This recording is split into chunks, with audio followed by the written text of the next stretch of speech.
Hi guys! Another mini vlog. For today's video guys, mag mini vlog muna tayo at salita na lang ako ng Tagalog para din maintindihan ng lahat. Kasi kung magbibisaya ako, mga Bisaya lang makaintindi, di makaintindi ang mga Tagalog. So kasi hindi pa ako inaantok at saka yung asawa ko nanonood pa siya ng TV. So meron lang akong i-share. Kasi meron kasing isang content creator, malaking content creator na siya. At ano siya, sikat siya sa TikTok, sa kay Mita, sa FB. Sabi kasi niya, ewan ko lang ha, guys ako tawang-tawa ako, kasi syempre old school ako.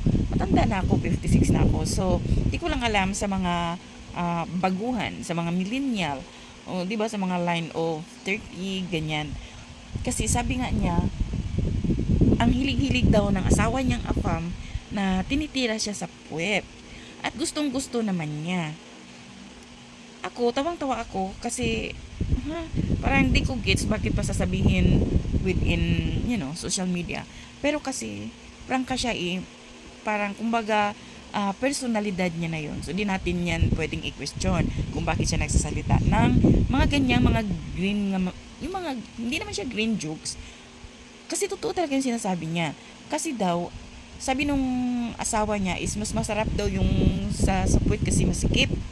Basta ang dami niyang sinasabi. So ako tawang-tawa ako.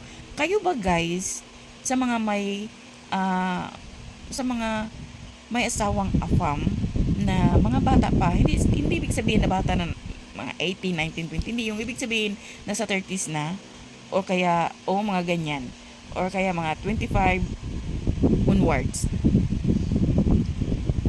Kayo ba, gugustuhin nyo bang titirahin kayo sa puwit ng asawa nyong afam? At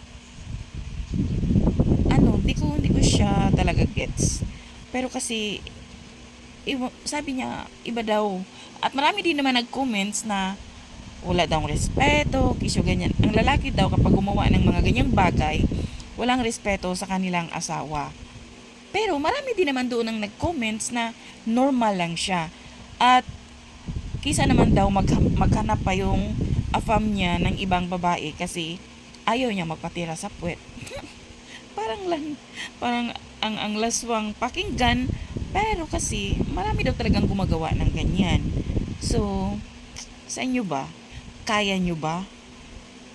Next time na pupunta ako ng OB-GYN, itatanong ko yan siya kung okay lang, wala bang side effect ang mga ganyang ginagawa ng mag-asawa. Kasi parang weird. Ha? Diba? Kasi madumi yung pit natin, guys. Diyos ko. Diba? Lumalabas doon yung mga di ka nais-nais. Tapos, basta, di ko siya gets. Pero iwan ko lang, comments kayo guys sa makapanood nito. Comments down below. Kung, sa mga ano lang to ha, sa mga may asawang afam. Kasi sa mga Pinoy, di ko rin alam.